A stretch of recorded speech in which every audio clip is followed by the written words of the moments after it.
Hello, and welcome to the latest event in the Bipartisan Policy Center's Solutions Series. Today's panel discussion on immigration reform in Congress is entitled Go Big or Get Something Done, Bipartisan Wins on Immigration.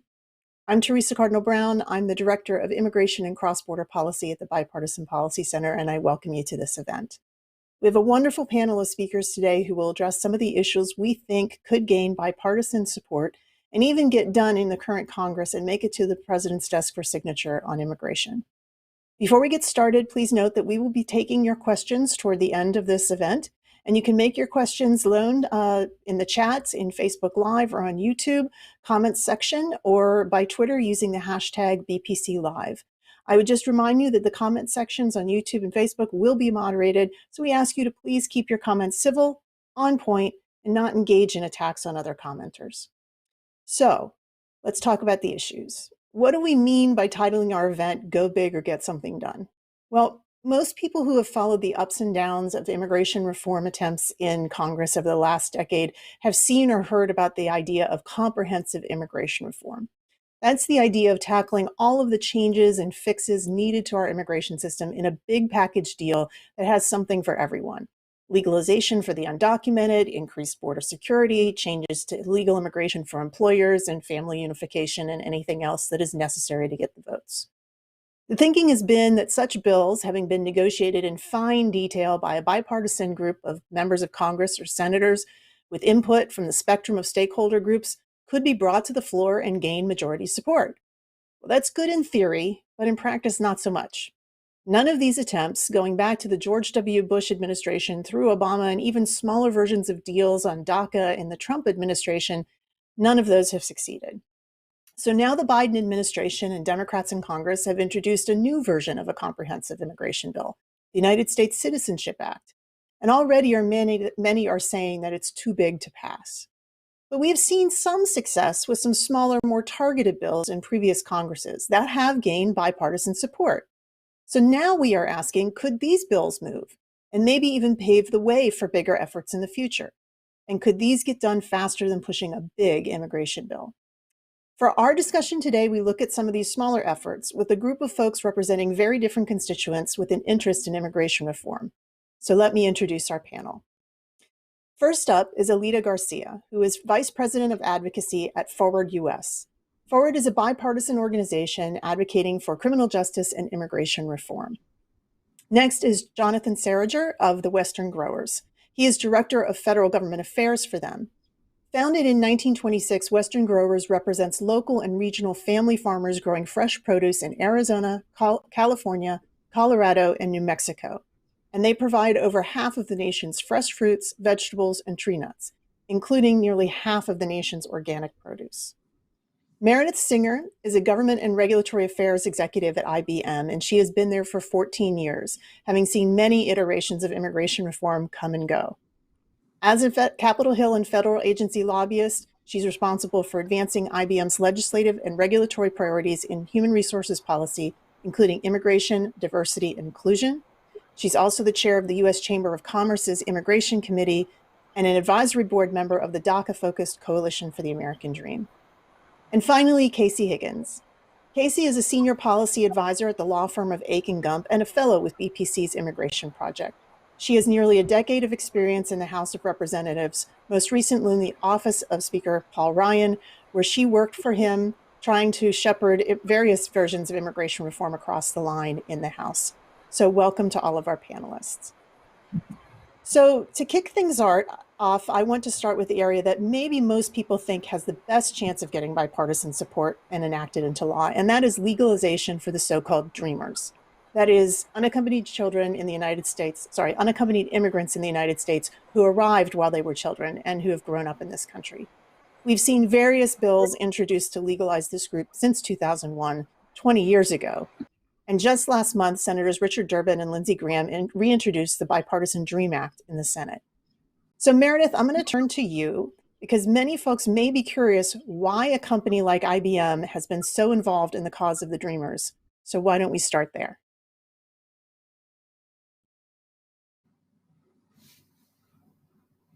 Today. So for us at IBM, we have been engaged in the lobbying and advocacy effort to try and find a permanent solution for Dreamers for several years now. We only have several dozen IBMers who are DACA work authorized, but our interest in this started back early in 2017 when we saw efforts to try and end the DACA program. We looked into what our individuals were doing for us, and we talked with them to learn their backgrounds and their stories. And I will tell you that we were so moved by their struggles and how they came to be where they are today. That, together with IBM's long history in promoting diversity and inclusion and in supporting the rights of our employees, led us to get very involved in this advocacy effort. Yeah. So we want them to So, have the stability and the security that we feel they deserve. yeah. So, why do you think this is an issue that can gain bipartisan support in Congress? What have your conversations on the Hill told you about where support is for this? We know that there is very broad bipartisan support for getting something done specifically for Dreamers across the Hill.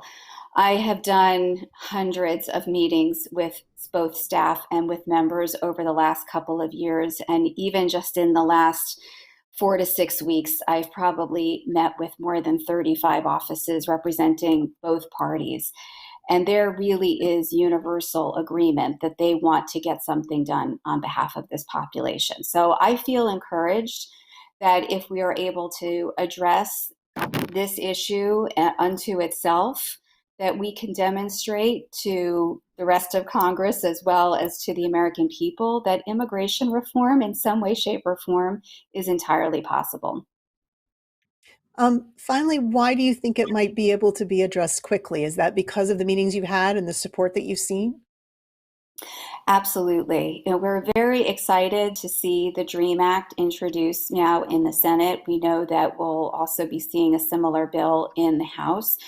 You mentioned at the outset that there's also the U.S. Citizenship Act that has been introduced in Congress. But I will say that, again, going back to conversations that I have had with staff and with members most recently, as just in the last week or so, they know that this is the issue where there's more than 80% support within Congress and within the amongst the American public for a solution. We need to demonstrate that we can do something legislatively on an immigration topic. I cover high skilled immigration issues as well as the DACA issue, and we definitely want to show that there is something that is the art of the possible on DACA so that we can get to other issues like high skilled immigration reform, which are also in dire need of changes. But this is one where we know something can get done. And fortunately, we have the support of the White House as well. We know that they are definitely inclined to be as supportive of congressional efforts as possible. So I'm feeling hopeful. Thanks, Meredith. So, the next area that we think we might have traction in Congress this year is immigration reform for agricultural workers. Now, last year, the House passed the Farm Workforce Modernization Act with a bipartisan vote and lots of support across the aisle. I've called this bill comprehensive immigration reform in miniature, although it would not have a miniature effect on the millions of immigrants who work on farms across the country. So, Jonathan, let's turn to you and talk to us about why the agricultural industry is so eager to see immigration reform legislation. Thanks, Teresa. I appreciate the opportunity to chat a little bit about this very important topic.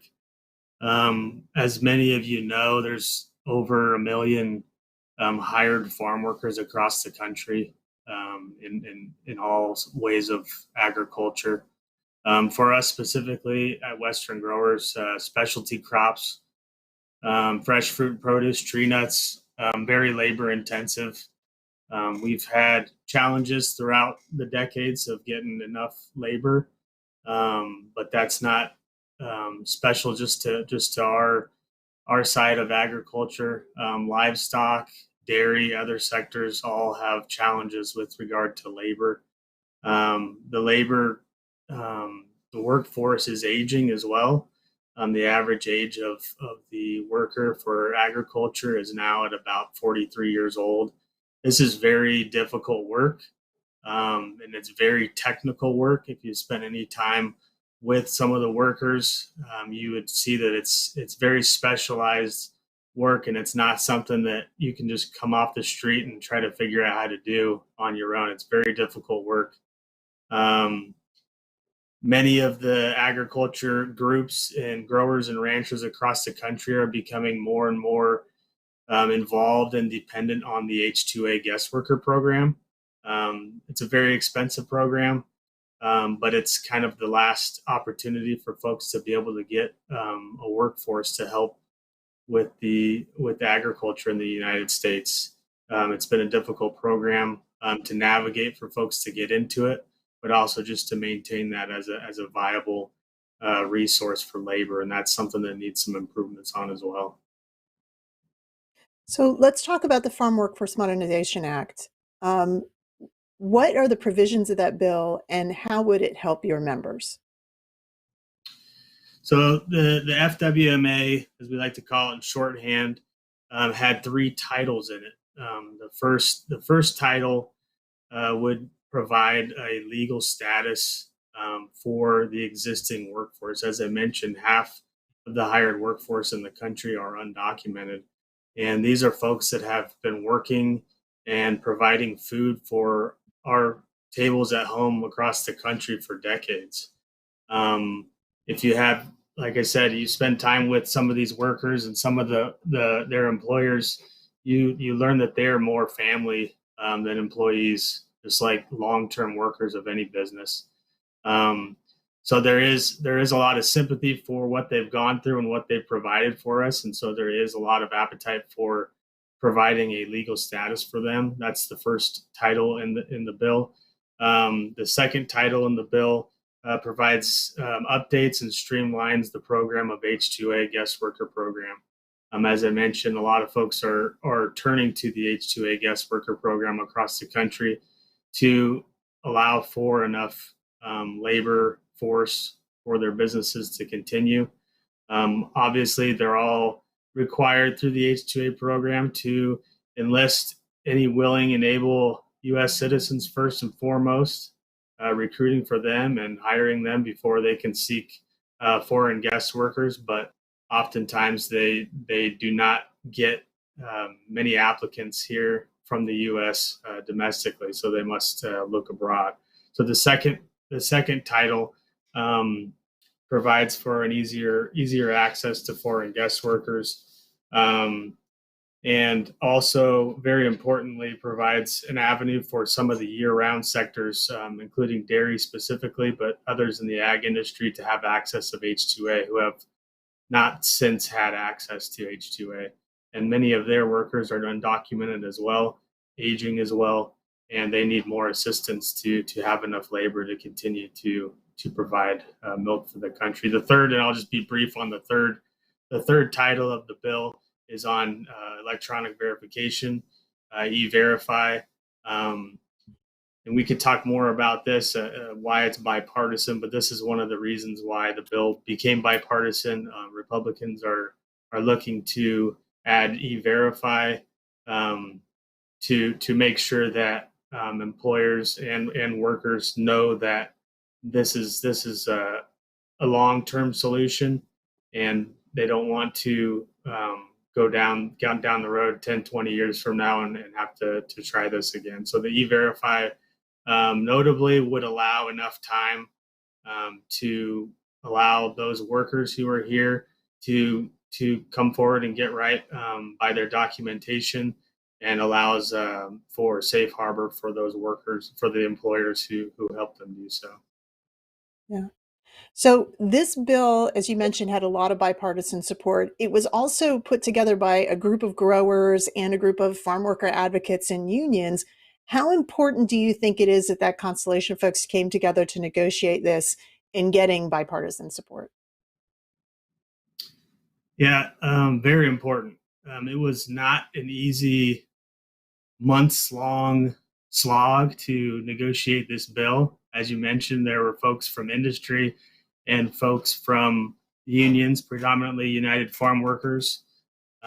We Western Growers has a unique relationship with the United Farm Workers, focused out in the Western United States. We worked very closely with them in a similar negotiation during the S744 process. And so we have a history with them, working closely with them on this issue. And there was give and take for sure. There were important sides, members of Congress on both sides working on this issue, and they'll continue to do so. I think there's no other way for this issue to move forward.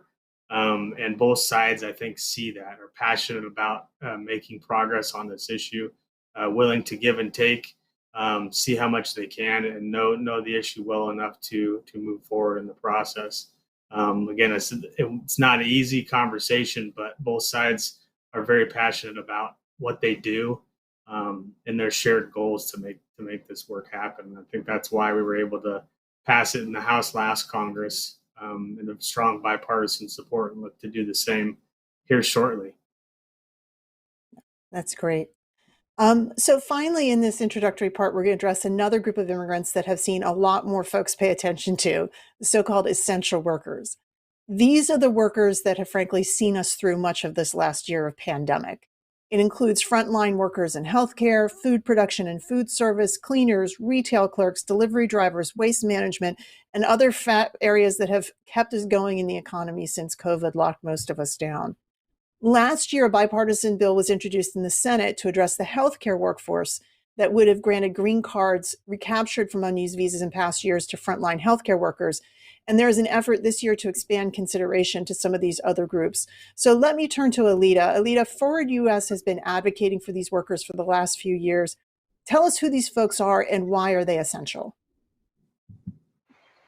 Well, thanks for having me, Teresa. I did want to follow up real quickly on the Farm Workforce Modernization Act, because I think one of the things that's really interesting is that that bill passed in the spirit of bipartisanship. That bill passed in the Trump administration in the House, and you now see in a Democratic-controlled Congress and with a Democratic president, advocates lining up calling for the Farm Workforce Modernization Act to be the first immigration bill prioritized this Congress.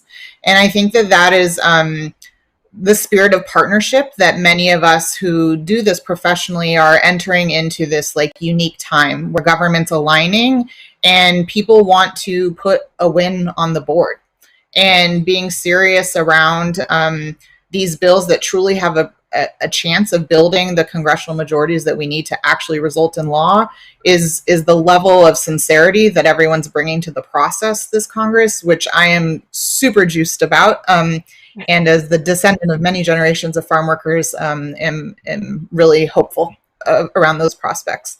But as it relates to essential workers, so Forward.us has been spending many months trying to broaden out our building upon the bill that you mentioned around healthcare workforce, recognizing that millions of immigrants right now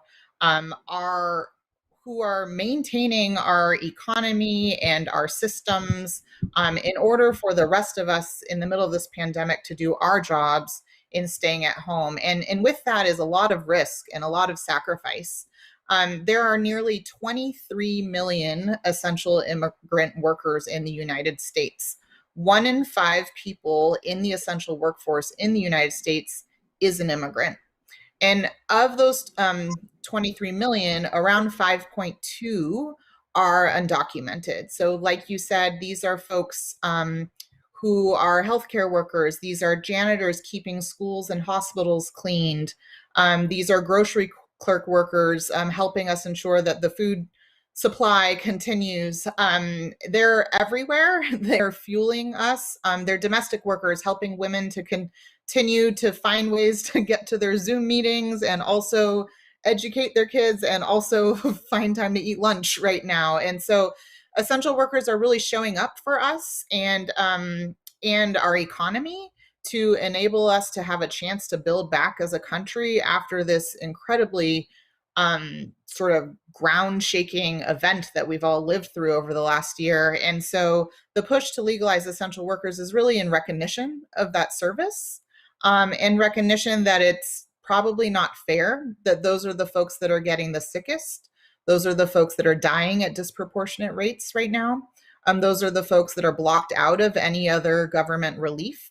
And ultimately, there's a solution to this, which is legalizing the undocumented. And so that's why we've been focused on building the case that, as we push for Dreamers, as we push for TPS, as we push for farm workers, that we're also acknowledging what essential workers have brought to America over the last year. And the last thing that I would just say is they're one and the same. So 900,000 of those 5.2 million are Dreamers. So if we're in support of Dreamers, we are also in support of essential workers because it's all one community that's showing up in the front lines.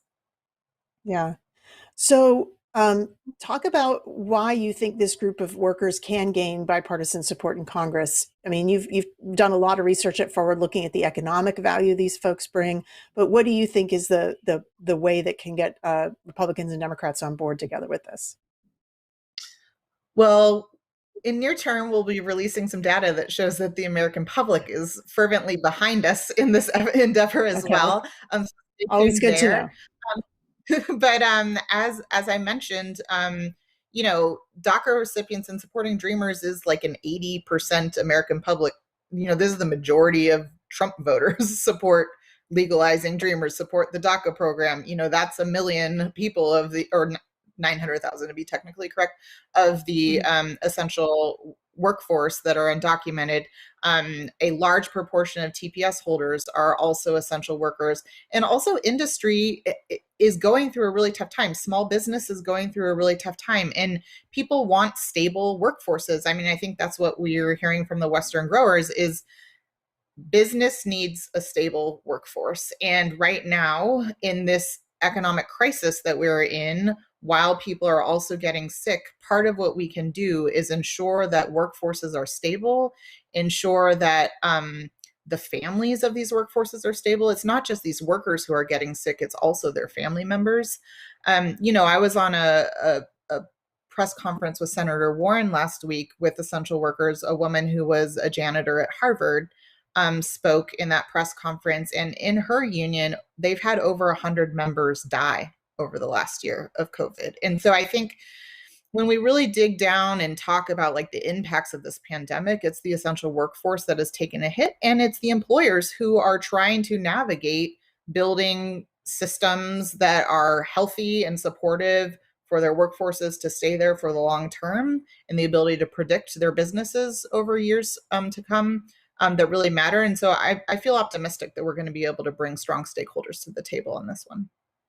Yeah, and I know that there was a bill recently introduced by Representative Castro in the House and Senator Padilla in the Senate that would address this essential worker group. Are you aware if they're reaching out to Republicans and what reception they may have had so far? Yeah, so it's not introduced yet. It's being introduced in a couple of days, in part because they're taking this effort incredibly seriously, and are really hoping to build the coalition to turn this into law. And I think a couple of things of what at least I've heard, because the text isn't out yet on that bill. It's not just around the undocumented workforce. It's also in recognition to workforces that are immigrants in the spirit. And Ted Lieu spoke at this event that we had last week as well, and he served in our military. And what he was remarking in that press conference was that, when immigrants serve in our military, we provide an expedited pathway to citizenship in recognition of the service that they're bringing into America. And the bill in which Representative Castro and Senator Padilla are introducing is really sort of taking that view around the essential workforce at large, but also around the immigrant essential workforce at large, I should say. So that is a nurse who's a green card holder, and it is also, a grocery store clerk, and everything in between. And so I know that they are fired up about this, and And they saw France do this. This is really what motivated Representative Castro. Is he saw France legalize their essential workforce in gratitude for their service in the pandemic. And so that's what inspired them to introduce this legislation. I know that they're ready to get to work and talk to all members of Congress who are open to supporting it. Yeah. So Casey, let's talk to you, because you have tried over many years that you were serving on the House to try to get bills like this across the finish line in the House between Republicans and Democrats. If you will, let's ask you, what do you think? Do you think there is potential for these issues to get Republicans on board in sufficient numbers to pass? Where do you think the bipartisanship could come here? Yeah, thanks, Teresa. And that's the $1 million question. But I feel good about where we are this year. And I think in terms of Dreamers, that is your number one priority. It's your best shot at bipartisanship, I think, at the outset here, and for a number of reasons. One, as Alita mentioned, there is strong bipartisan support among the public in terms of finding a pathway forward for Dreamers. And I think that's why you've seen Republicans engage on this in recent years, which leads me to my second point that, even in 17 and 18, both the House as controlled by Republicans and the Senate as controlled by Republicans moved multiple pieces of legislation with the underlying purpose of addressing the Dreamers. And this was with the Supreme Court decision pending and things like that. But while the bills included a multitude of other issues, the purpose there was to find a pathway forward for Dreamers. And that leads me to my third point. Even President Trump at that point came out and said we have to find a path forward here. So I think, especially on Dreamers, there is definitely bipartisanship in terms of the ag gas workforce bill. I think there's also huge potential there. It was really great to see a group of Republicans and Democrats in the House last Congress get together and really negotiate this out and find a genuinely bipartisan solution. And you had 34 Republicans vote in favor of this in the House. That number can be boosted, but the reality is it was a Democrat-controlled House at that point. And that's a really good starting point for us to work towards, to try to find some common ground and advance a solution there. And I think with essential workers as well, in light of the pandemic, you saw Purdue, Durbin bill last Congress, with Young and Coons as well, that was introduced addressing the doctors and nurses of the essential workforce. So really bipartisan effort there. And I think Alita makes great points that it's not just, your healthcare workers that are at the front lines. We've had a multitude of workers that have kept us going, especially those of us that had the luxury to stay home. They were out there working the front lines in different ways. So I think there's a compelling argument there in terms of the service that they've done. So yes, is there a bipartisan path forward? Absolutely. There's bipartisan support for these three initiatives, at least that we've talked about, if not more. And I think the question is, are they actually willing to negotiate in a bipartisan manner? Yeah. Let's go back to something I started out with, because you were involved in the efforts of comprehensive immigration reform in 2014. Do you agree that right now a big comprehensive bill is just a much harder lift, and that smaller bills are likely to get over the finish line easier? I do, 100%. I think that while and I was recently reminded that S-744 passed on a bipartisan basis. It was negotiated on a bipartisan basis in the Senate in 2014, but it didn't pass the House. And I think what we've tried all sorts of different things here, and what we haven't tried yet is negotiating a bipartisan bill in small pieces. I think too often, instead of comprehensive immigration reform giving everyone a good reason to vote yes, it unfortunately gives everyone a good reason to vote no, because of how highly politicized this issue is. So if you're looking at the politics, it's easier to say no than it is to say yes at the end of the day. I think when you isolate these issues, and it's about one or two specific things, you can really hammer those home. And you have different voting coalitions. So, for this ag gas worker bill, you may have a huge swath of pretty conservative Republicans, but from very rural districts with a lot of interest in this, that are willing to vote yes on that. They might have a tougher time voting on a Dreamer bill. So being able to take those different voting coalitions and put them together to actually move multiple bills, I think is helpful. The other thing I would say is I believe that Dream is sort of first priority and has to come first. But I think that could really break the dam and show people that, if we can do this, the world isn't going to end. The politics will all survive this. And it's okay to move forward and do some more additional pieces of this. And it could really give people the confidence that they need to do things like Meredith said too, high skilled, that we haven't talked about at length. But we haven't touched any immigration for so long out of fear that if we even do a little, the political world will come crashing to an end. I don't think that's the case, and I think we can show that by having a strong vote, bipartisan vote on DREAM to start with. So, as you mentioned, right, obviously nominally Democrats control the House right now, and with 50-50 split, and the vice president is a tie vote, control the floor of the Senate right now. You know, they have the ability to push things forward. But what do you think Republicans are going to want or need to see to be able to get on these bills? Where does the negotiation start? Sure. And that is actually the $1 million question right now. What do Republicans want? We know that there's interest in doing DREAM from a Republican perspective, but what's the cost, right? What's the price that they're going to ask Democrats to pay in order to find a truly bipartisan compromise? And I think, yes, the answer is border, but when you get to the heart of what Republicans really want to see, it's what the Republican base believes is that when we did Reagan's quote unquote amnesty in the 1980s, we had been promised border security that we weren't given. And that's what led us back to this place of having millions of undocumented here. And so that's what Republicans are hearing, and what they're trying to address deep down is how do you actually fix the problem and avoid having to come back 5-10 years from now and once again have to go through this legalization process and say, okay, clearly something we didn't work.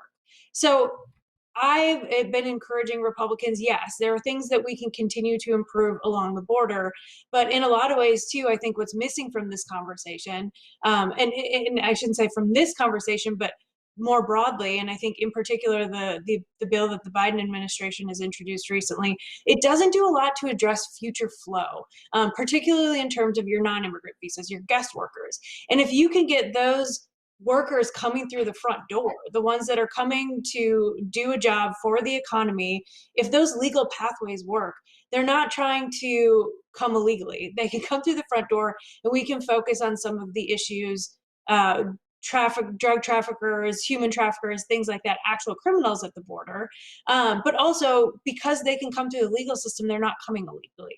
And that reducing that pressure on the border is actually a form of border security at the end of the day. So if we're talking about security and we're talking about making sure we're not back here, 5-10 years from now, I think those are the types of things that Republicans should be looking at to be able to encourage their base that, okay, in the 80s when we did this, we are back here now, but here are some different solutions that we're putting forward to try to make sure that we don't end up in this position yet again in 5 to 10 years.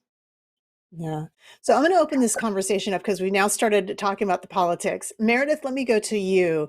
Casey thinks DACA and Dreamers should go first. Do you agree they should be the first off the line, or do you think that there's maybe another way that can go? What's your thinking of the politics that we've been discussing here? I do agree with Casey. I think that it's the most likely solution to move first. And again, when I look at our DACA IBMers, I know that they have fully submitted all of their background information to the federal government. They are fully out in the open. We know that in order for them to maintain their DACA status, that they cannot have committed any legal infractions at all. And they continue to have to renew this status every 2 years. They are fully vetted individuals. And I think that having that knowledge is also what is providing a lot of comfort to individuals within Congress who previously had been very suspicious about what group should be given an ability to be put on a path to citizenship, or at a minimum path to legalization. And then you have all of these other individuals, again, through no fault of their own, who arrived in the U.S. as very young children who just didn't meet the criteria established by the Obama administration when DACA was first created.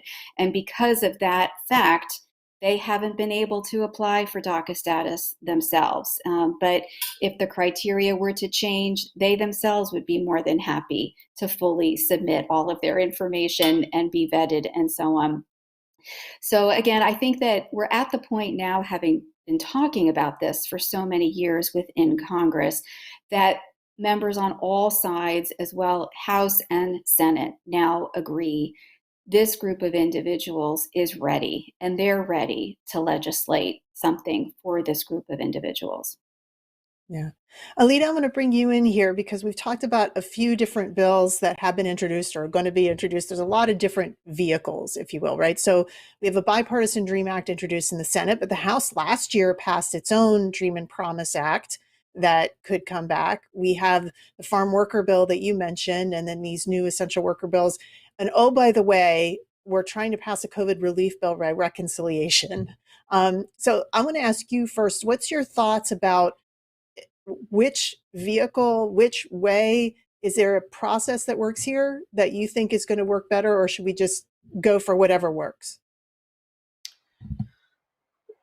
Well, I think that after, well, I would encourage this Congress and this administration to work with the fervor on immigration as the last administration, but perhaps in a different direction. Okay. But I say that jokingly and also seriously, in that the sheer volume of changes to our immigration system that occurred over the last 4 years was quite high. And in order for, if we're trying to increase and modernize our immigration system, we need to open ourselves up from like a restrictionist frame of which the government has been operating in for a number of years now.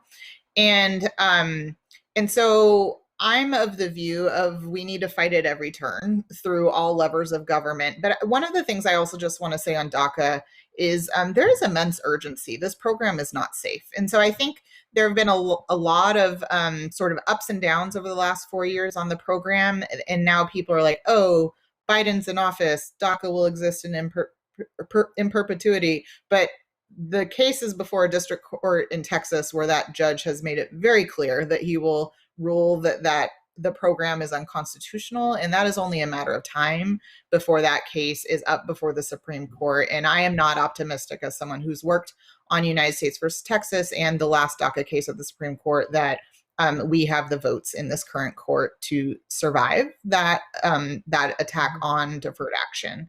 And so the urgency still remains in protecting the existing DACA recipients, and to Meredith's point, expanding to the high schoolers who have sort of become adults in the last 4 years, who currently have no access into the workforce, and those that are older than those who met the eligibility of President Obama's program. And so it's not just that it should go first because it's a political imperative. The program is at immense threat overall, which will be incredibly destabilizing to the lives of those in the program, their families, and the companies in which they work for. But we are pushing two things primarily right now. One is we are hoping to see the Farm Workforce Modernization Act and the Dream and Promise Act, which expands beyond the Senate bill in that it also covers TPS recipients, move quite quickly in the House of Representatives. And we are hoping to build the case for building bipartisan support around the essential workforce. I do want to say that none of this is in lieu of fighting for the full reform to America's immigration system that is beyond necessary and in dire need. But I think after many rounds of immigration reform, overall, those of us on the outside who have made careers of this really want to get serious about getting some wins on the board. And, winning begets winning. And to not operate in fear that if we move this one piece, there will be no energy or support left to move anything else. But if we learn to work together and get something done, and as Casey mentioned, maybe the sky doesn't fall, we just actually do some good for the world and the economy, and then we move to the next piece and do the same thing and have the same experience. And so it's pragmatic, but it's also optimistic, and that's where we are leaning in. We really do believe that we want to see these two bills move in addition to the Secure Act in the Senate, because they don't have a HR 6 counterpart in the first 100 days. So the clock is ticking. We got about 60 more of those days left, but I'm hopeful that we'll begin to see some floor votes and committee action in the next 30 days. So I'm going to take just a second for any of our viewers who don't know what TPS is. It's temporary protected status. It is a status that is given by any administration to nationals of a country present in the United States who can't return home or unable, or the country is unable to receive them if there's been a natural disaster or a civil strife, war, those kinds of things. Many people on TPS, particularly from countries in Central America, have been in the country on this status that has been extended every 18 months for decades, sometimes as long as 20 years. And the total group is probably about, I think, 1.3 million if you look at all of the different TPS holders. So that's why they are included in some of these. I just want to mention that for our readers. Jonathan, you heard Alita say that they're pushing hard for the Farm Workforce Modernization Act to come back in the House. Are you guys also hoping that it'll move quickly in the House again, get another good big bipartisan vote? Yeah, appreciate that support, and we're pulling for DACA as well. We see these as very similar types of people that have been here working, doing great things, things worth celebrating, and I think these are both very important efforts that Congress should be working on. As mentioned before, there's great sympathy for children who were brought, through no fault of their own. A lot of the DACA folks that I've met that are in the program are, valedictorians from Arizona, where I'm originally from. These are people who are very, very productive members of their communities and society. And I'd say the same thing for many of all of the ag workers that I've met. We believe that the bipartisan efforts that happened last Congress are going to soon come forward again in the coming days. I understand that, and I don't think it was mentioned yet, but that for those bills that received that support and passed last Congress, they won't have to go through regular order if they're brought to the floor before April 1st. And so we're hoping that those deadlines will help to push the ball forward very shortly. So Meredith, do you see alignment of business interests here? I mean, Jonathan's on board with DACA, and Absolutely. Lena's like, we all row in the same direction. Are we all rowing in the same direction here? We really are. And I will say that even though I represent IBM, I'm with a high tech organization. We are very much all in one big organized lobbying effort together. We want to see progress on immigration reform, and we are absolutely willing to fall into line and to allow those elements of immigration reform that can get done first. And then we're going to be willing to wait in line until we see that there has been support for that within the Congress. And then we can start pushing on these other areas like high-skilled immigration reform, which has, again, been one of our other top priorities for so many years. But we know that that's not ready yet. We need to demonstrate that we can get these much more universally accepted immigration pieces done. So Casey, I'm going to turn to you to talk process again. Jonathan mentioned this provision in the House that says if it passed before, we can pass it again. And then there's the reconciliation package. What do you think about vehicles here? Congress hasn't really done really well with regular order of late. Is that still possible? Is it feasible? Or do you think there's other ways that some of these could get done? I think it's not only feasible, I think it's necessary under these circumstances. I think that you need to show that this can stand alone and it can move alone.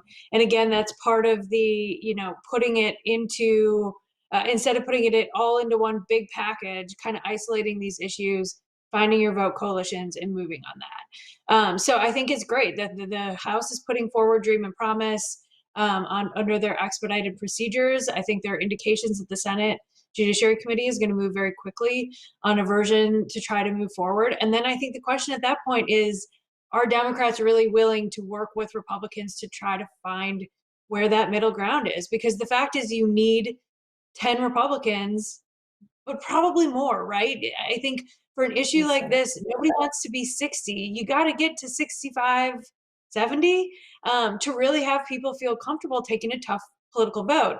And that means not only do Republicans have to, be willing to make some accommodations, but Democrats do as well. Yes, they control Washington at this point, but you still have a filibuster rule and things like that you've got to contend with in the Senate. And I think you will have an easier time making that vote in the House on the flip side. I think there are a good number of Republicans that will come along. So I think the Senate is where you watch to see this come together. And frankly, maybe you do end up folding two of these bipartisan pieces together or more. But I think, keeping it out of another package, which just looks like, underhanded and frankly threatens a larger package because of the political dynamics, we've got to do regular order on this one. I would say, but for a conference committee, I think, the Senate keeps the House in the loop and they move what the Senate can pass. I don't think you're going to conference on something like this, but fairly regular order at that point. Yeah, try to get everything aligned. I just want to let our audience know, please submit your questions in the chat on whatever platform you're viewing on, or by Twitter at hashtag BPC Live, and we'll be turning to those momentarily. I want to go back to Lita really quickly and ask about, we mentioned the essential worker bill. There's this healthcare workforce bill that was bipartisan introduced in the Senate. What do you think is the best vehicle for this one? It's the newest of the packages, if you will, in terms of legislation. It hasn't quite yet been introduced in the House, but what's your thinking about what train could this be on, or where in the train of cars that we've been talking about today this might go? I think there are a lot of options. I think I don't know that I 100% align with Casey's forecast of the number of votes needed on the bill. I think that leadership will probably move if they have 60, 61 and call that vote, or I'm hoping that they're not going to make us wait to get to 75. And I'm saying that facetiously because we've been advocating for the DREAM Act for over 2 decades now. And so if the votes are there, we need them to put it on the floor and get it moving. But as it relates to the essential workers bill, I think that, there are a couple of things at play here as in sort of the negotiations context. And I think part of this requires everybody to be like factual in the conversations that they're having, and not just posturing in the conversations that they're having. And I think right now, because it's like the beginning, there's posturing. And then I think when the rubber hits the road, it's like, what is this really about? And as it relates to border security, I think one of the things that would help that conversation move forward is at least some recognition of the amount of resourcing that went to border over the last 4 years. This conversation isn't happening in like a vacuum. And so it's not like this negotiation should be, today's day one, and let's have like the 40 billion conversation that was had in 2013. In the last 4 years, significant number of resources have moved into the security apparatus of the country. And so I think there's a little bit of a right sizing that would be helpful for conversations. I find oftentimes members kind of like jump back in from the last time they thought about this issue in the fight that it was in then, but things change in between. And I think we need to try to encourage as advocates when we're having these conversations to sort of right size where the world's at now. Because members are busy. They don't just work on immigration. They work on so many different issues, and they come in and they come out. And we need to have a little bit of empathy to like walk them to like where the world is now since the last, 3 years ago when we met with you about this. And so that's one thing that I think will be important as we head into sort of the spirit of bipartisanship. One of the things that I'll say that I'm a little bit nervous about is this growing conversation of e-verify without the context of legalization emerging in dialogue. That I don't know if it's posturing, but I think, the spirit of the Farm Workforce Modernization Act is you're moving in that direction while you're also putting people through a legalization program, and viewing these things as pairings versus like a talking point to sort of obstruct a conversation. I think that that's the stuff that we need to parse through like over the coming months. But the thing that I'll be like honest about is people do want to make a play for reconciliation.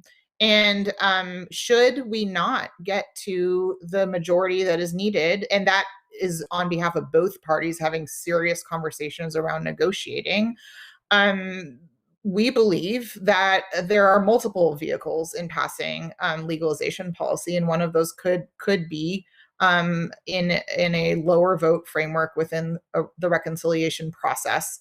There are a lot of hurdles to get to play ball in that arena.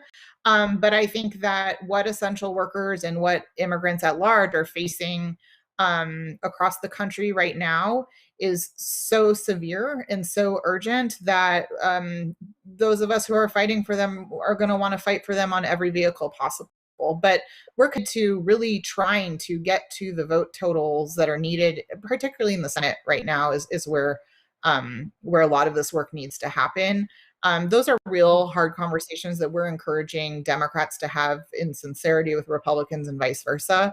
But I think that if they hit a wall and they don't get there, the clock is ticking on the DACA program, and folks are going to need to make some tough choices as to whether or not do we prolong this process, let the court case come down and destabilize the program, or if there is a vehicle to actually legalize Dreamers in a different format, maybe they pursue it that route. And so I'm hopeful that we can get to consensus through regular order in the Senate. And I know that Senator Durbin is really, really focused on this right now. He's said that the DREAM Act is his number one issue. And I know that he's said that he's speaking to Republicans daily. I know that we're meeting with Republican senators almost daily on this as well. And I know Meredith's been taking those meetings as well. And so people are working, and we'll see. But I do think that if they hit a wall, we can't have another 2009, 2010, or 2013, 2014. Like, people need relief. They're really suffering right now, and we need our elected officials to rise to the occasion. Yeah, so there is some time clock here, and I think we would be remiss if we didn't understand that in less than 2 years, every member of the House and a third of the Senate will be up for election again, and then this becomes a lot more political play. We have a bunch of questions, and I'm going to try to get to those so we have enough time to answer them.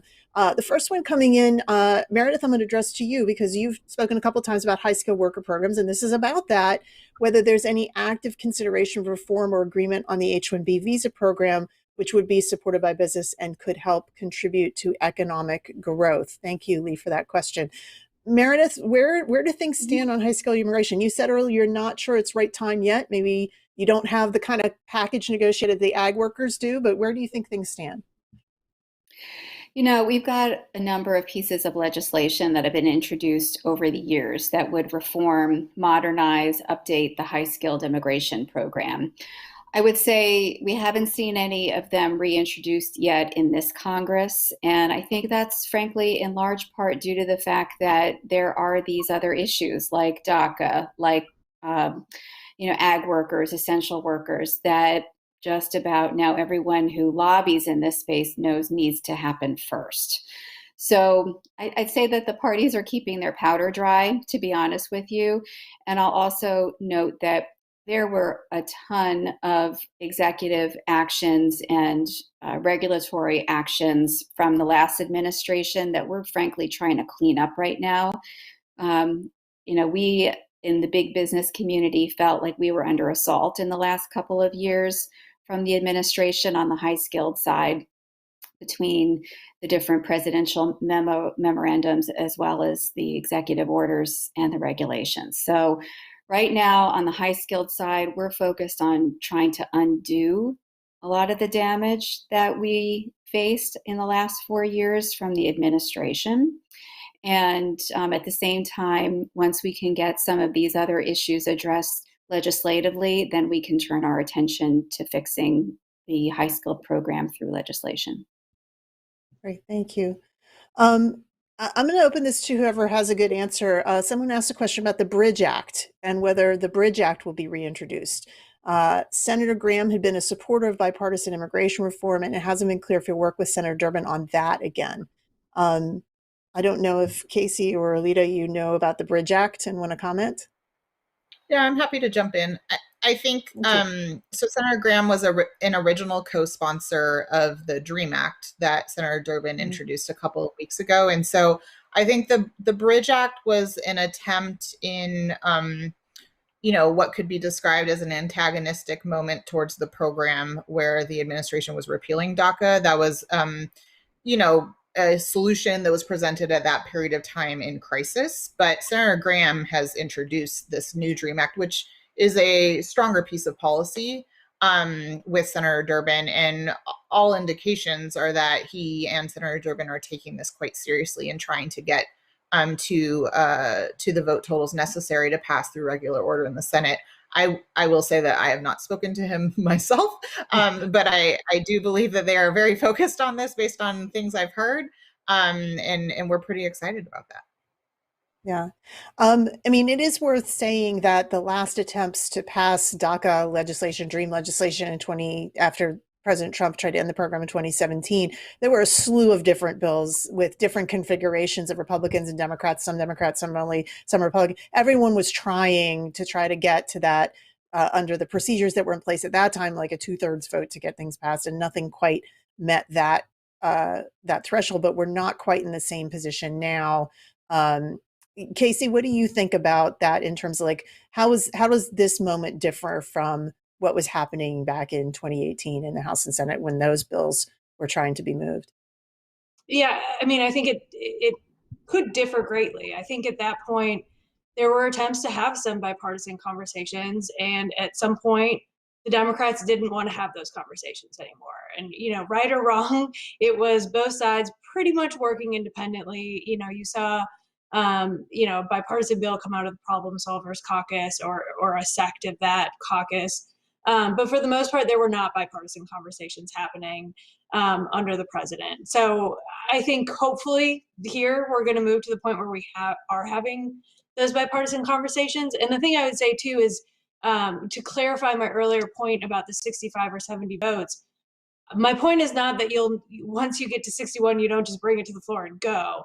My point is, I don't think you're going to be able to pick off Republicans one by one. I think you're going to see them working together and coming together, and nobody wants to be that 60th vote, right? Like this was the senator who, was vote 60 and pushed it over the threshold. We've seen this on controversial topics on both sides, right? John McCain on healthcare just a few years ago. So I think you're going to see Republicans move together, and that's why you end up needing to sort of get to that 65 or 70 mark, because they're going to move from that point. So you might get to 58 or so, but you're not. I don't see us getting to 60 after that. I see us getting a little bit further into the 60s if we are to find a bipartisan solution.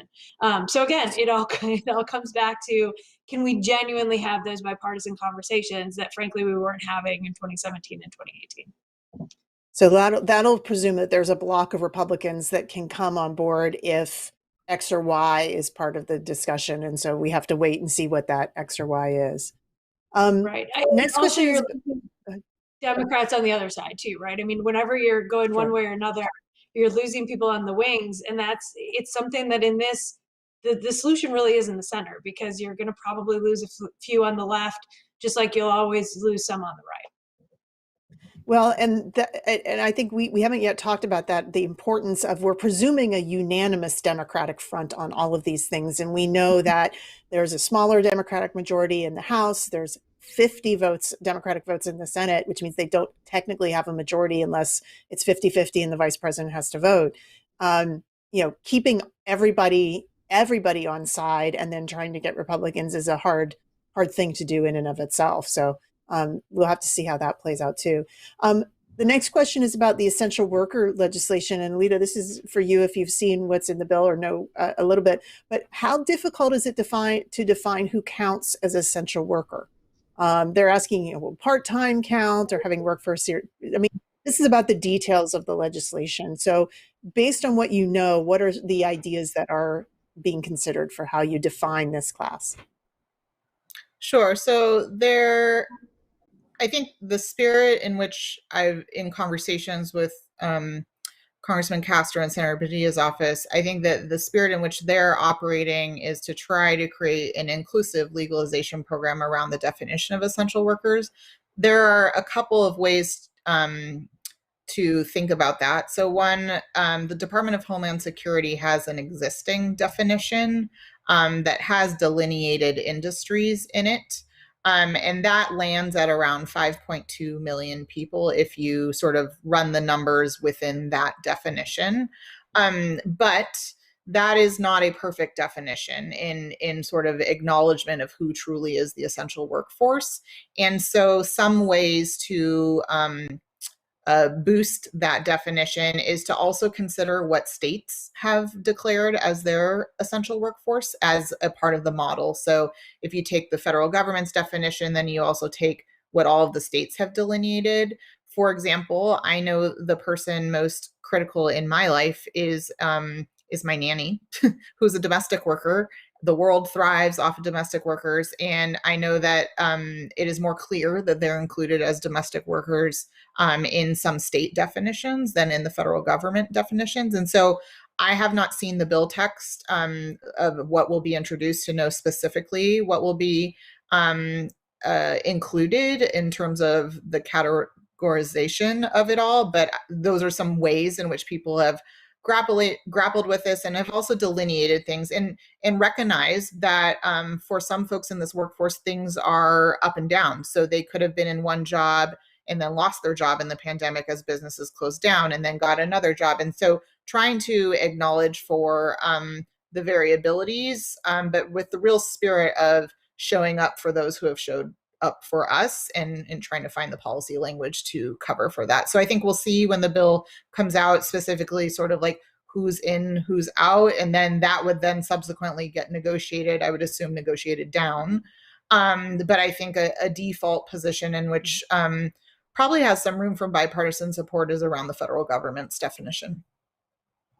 Thank you.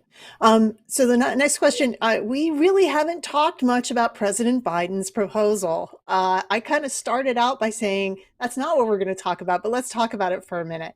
It is a fairly big proposal. It's been introduced in the House and the Senate now by Senator Robert Menendez in the Senate and Representative Linda Sanchez in the House. But honestly, not a lot of people are actually talking about it as a vehicle to move. So I just want to kind of get a lay of the land. Maybe Casey, I'll start with you. I wouldn't say it landed with a thud. I mean, there was a lot of support for the idea of it, but it doesn't seem to be moving. There doesn't seem to be a lot of energy around moving it right now. What's your sense of the Biden bill and where it is in the framework of the things we've been talking about? Yeah, I think this bill came out very much as a marker for the administration in terms of in a perfect world, this is what we would do. But as we've been talking about all day today, we don't live in a perfect world, and there are political dynamics that we have to navigate to actually enact legislation.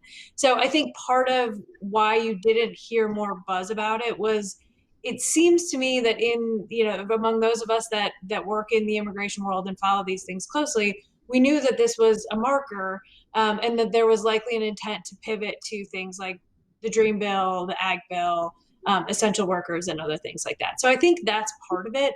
But also, you lay down a marker as a starting point, and then you negotiate from there. So I think we will see what the House decides to do. I think there is talk about whether let's whip it and see if we can pass it. But I think that there are some provisions in there that will give even moderate Democrats some heartburn, and those are your majority makers at the end of the day. So do you make them take that tough vote when with pretty much certainty that there's no way you're going to pick up probably any Republicans in the Senate on this one? So I think part of it is just the political reality of putting down a marker as a starting point, and then we move towards what can actually pass the House for starters, and then actually get enacted into law. Yeah, I mean, for full disclosure, the Bipartisan Policy Center issued a statement when Biden announced the rough outlines of the bill on Inauguration Day in support of a reset for immigration. That was a good thing. Meredith, what about IBM and the business community? Have they what have they said about the Biden bill and whether or not they think it's a vehicle to move things right now? I think we are where you are, Teresa, and where BPC is. We support the principles that were included in this bill. We know, as Casey has just said, that it is a marker and it's inclusive of the principles that were included in the Biden platform prior to the election. So we understand that. But unfortunately, the reality is that there are just too many different issues covered in the bill in order to garner the necessary support for it to pass in this Congress right now. So, as we've been discussing over the course of the last hour, we need to start with smaller chunks where there already is broad bipartisan agreement. And that's really these three topics that we're discussing today. And then once we have demonstrable success there, then we can get to the other pieces that have not yet been addressed. Yeah. Jonathan or Alita, either of you want to comment on the Biden bill? Yeah, I can just add a couple of things from our perspective. I think it's been very helpful to for the administration to identify the essential nature of what some of these folks are doing. Obviously, paying close attention to ag workers and realizing how essential they are. We've been using taking this opportunity to really try to push for more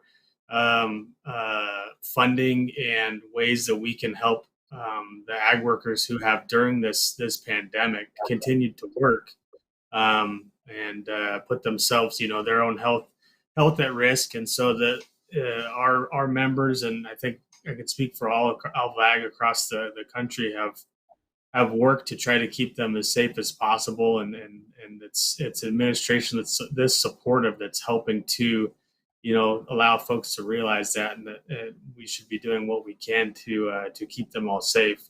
And then just on the Biden bill itself and some of the policies there, obviously some of that essential worker piece goes towards ag workers. And I'll just point back to the bill, the FWMA, that was very painstakingly negotiated in a bipartisan way.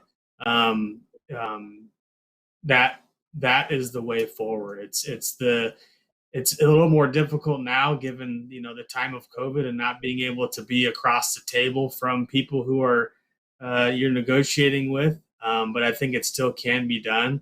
I think that's a way when you can get to know people that see things differently than you do, working on the same issue that you find out that you both care very strongly about, getting to know them at a personal level and what they care about and the goals that they have is where you can find that happy medium and push something forward like we did last Congress. And hopefully we can get some more momentum behind some more immigration pieces this Congress.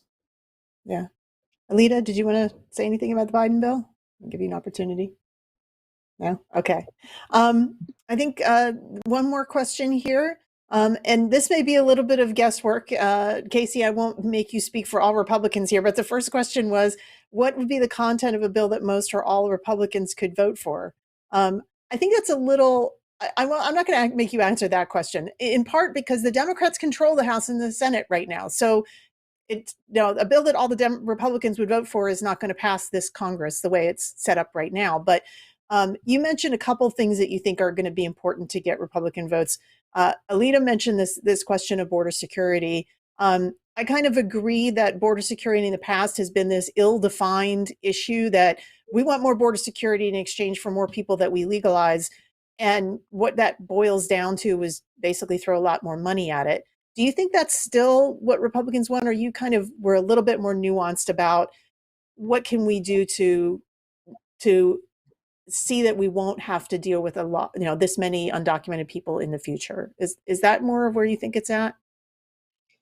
Yeah, I do. And I think that gets to the underlying reason that border security is so important to Republicans. It's not just about national security, but it's also about, we were promised that we wouldn't end up in this situation after the Reagan bill in the 80s. So why are we here again? In some ways, we need to be better about defining border security on both sides of the aisle. What does operational control mean? What does situational awareness mean? These are such weedy things for those of us that have actually, spent the time trying to litigate these bills. But you hear Republicans say border has to come first, build a wall. You hear no special pathway to citizenship, but you don't really get a lot of meat on the bones. And I think that's where Republicans need to do a better job of stepping forward and saying, okay, here's the reality on the ground. Here are the statistics to back it up. And here's why we think these pieces are important. And I think that some of that's going on now too. Let's step back and say, okay, what really is it? E-Verify, as Jonathan mentioned, that's included in the ag gas worker bill, is huge among Republicans because they think it helps address that spigot of, pulling in illegal workforce. But at the same time, you have to address the future flow issues. So you have to fix the legal immigration system. And I think that's border security because it relieves pressure on the border.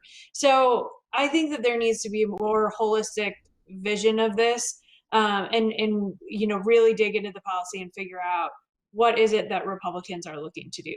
But again, right now it's the $1 million question: what do they want? And I think everyone's kind of stepping back, saying, okay, we have been doing border security for the past 4 or so years, and I think if there is a border crisis in the coming weeks and months, as some expect that there might be, it's not simply a divisive rhetoric. It's the fact that we really haven't done anything to address any of these issues from a policy perspective. We've only thrown money at them and done it administratively. I mean, even the original UAC crisis in 2014, the House passed legislation, Senate never moved anything, and we haven't done anything to change these things. So we need to start looking at what is actually good policy and how we legislate on these things to try to address problems moving forward. Yeah.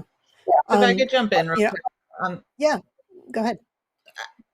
I think it's, as a part of that, it's important to talk in like from a factual framework as to what's happening at the border, because we've had an immigration debate for so long. The concept of border security is sort of to describe all things that happen on the United States southern border, which is not, one, we shouldn't be limiting our security to the southern border, but two, it's actually not what's happening at the border in terms of who is showing up.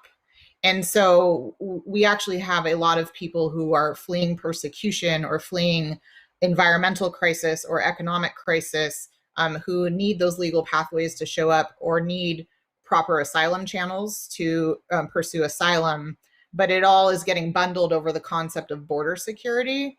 And so part of like the policy framework needs to be open and honest about who is showing up and what is the policy solution for those folks. And I think you've started to see this from the Biden administration to start to present their vision that is more regionally specific in wanting to open up more pathways for folks, particularly in Central America, to be able to affirmatively apply into programs. And some of that includes worker programs specifically.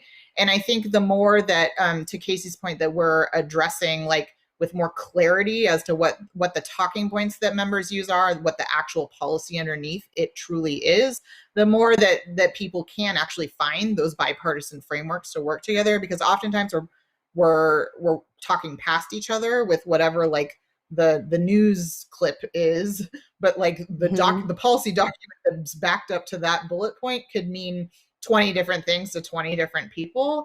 And I think that these are complex challenges that require a much deeper collaborative conversation to truly reach to a solution. And so I think that that's one of, I'm particularly fearful of even using the word crisis to describe the border crisis. I've been working on helping to process asylum seekers in El Paso and Tijuana and the Rio Grande Valley over the last week, who have been living in tent camps because we shut off the asylum process in the United States for the last 2 years. And so framing that as a border crisis versus families and children who are sleeping in tents in Mexico because the United States didn't allow them to come in and pursue their lawful right, we need to in order for Democrats to be able to come to the table and truly feel like they're having a conversation, we need to help the members to be able to understand the nuance and have the clarity of like what is the true policy solution that can get us to these components, so that we're not creating environments for them to talk at each other or past each other. I think that that's also a hard task, and one that's ahead of us. But I did want to just say that I think like the framing of a crisis in itself is one that it could potentially obstruct all of the wonderful bipartisan conversation that we're having right now. And so we have to be disciplined about it.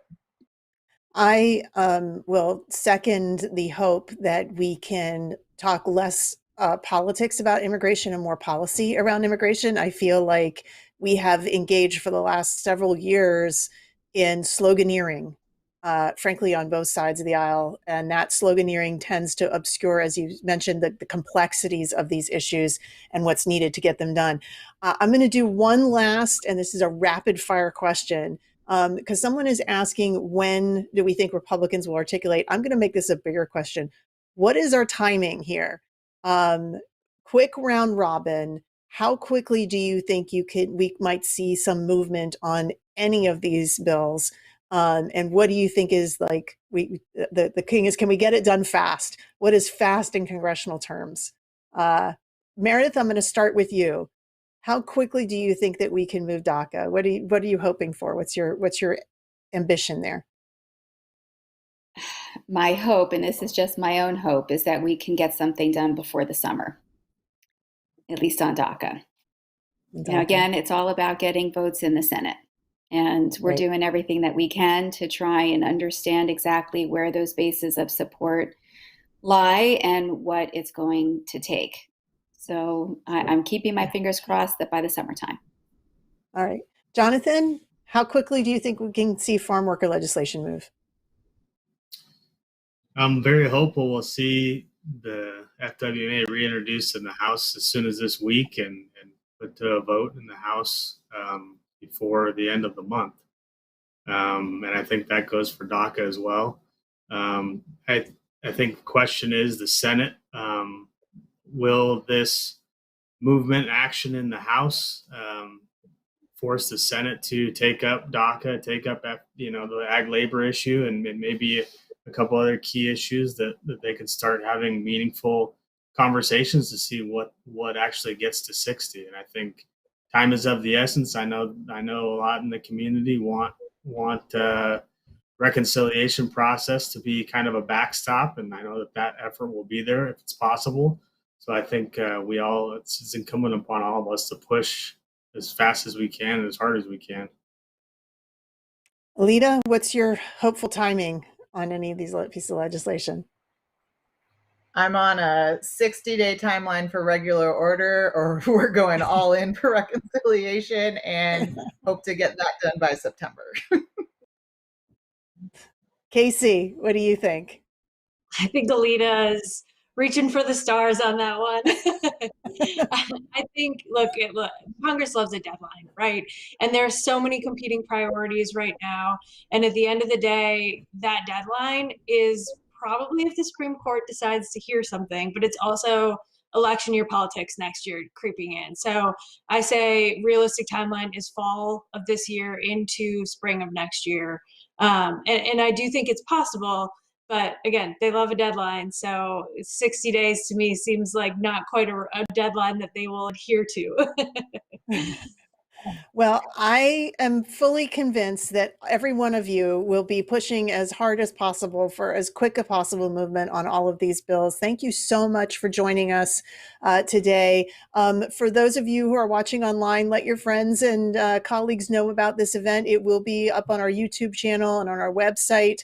Please continue the conversation with us at BPC Live hashtag and on our Twitter and other forums. Thank you all for joining us for this event, and we hope to see you at another BPC event in the future.